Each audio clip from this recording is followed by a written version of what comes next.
Eh bien, naturellement, il y a eu des éléments ultra minoritaires parmi eux qui ont commis quelques dérapages, etc. Et tout. Mais l'immense majorité, Monsieur Blachier, l'immense majorité des Gilets jaunes. Si c'était la CGT, vous seriez en train d'hurler, vous seriez en PLS. On ne peut pas dire que d'un côté, il faut taxer le carburant, et de l'autre côté, l'État donne son accord à Total pour qu'il aille chercher l'huile de palme, où on rase les forêts. Vos députés sont d'accord au Parlement européen sur ça. Il faut être cohérent vous-même. Attendez, on s'éloigne tellement l'Arabie Saoudite. Je sais pas, ou alors c'est pas moi qui suis salarié d'une chaîne poutinienne. Alors, écoutez, si notre bilan il était catastrophique, vous n'auriez pas voté notre plan climat-énergie, vous n'auriez pas voté pour nos solutions de transport. Nous n'avons aucun groupe France Insoumise à la métropole, vous dites n'importe quoi. Vous êtes au parti de gauche, il me semble. Vous êtes au parti de gauche, vous avez voté pour ce plan, vous avez voté pour tous les plans de transport, vous avez voté également pour la réduction de la voiture dans la métropole, vous avez soutenu toute notre politique. Merci beaucoup. Quand on prend 3 milliards d'euros, 3 milliards d'euros, et qu'on rend 500 millions. La TVA à 22% chez Fillon.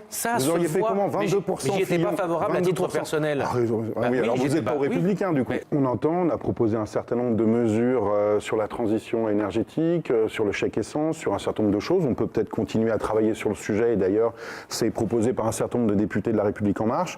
Après, il ne faut pas oublier que comme tous les mouvements de masse entre guillemets en France, ça représente 0,4% de la population, les Gilets jaunes. Après, il y a effectivement des sondages qui sont favorables, qui sont en baisse pour les Gilets jaunes.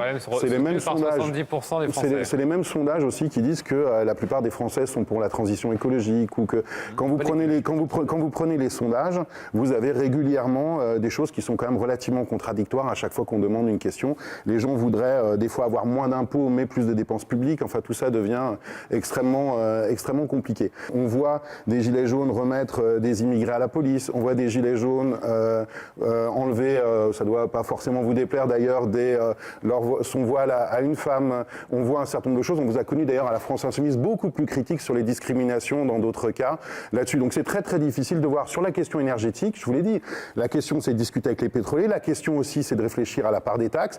Vous, effectivement, au Rassemblement national, vous nous dites à chaque fois oui, alors il faut taxer les importations. Quand on taxe du pétrole de démocratie comme le Qatar ou l'Arabie Saoudite, alors là d'un coup il n'y a plus personne, c'est extrêmement bizarre.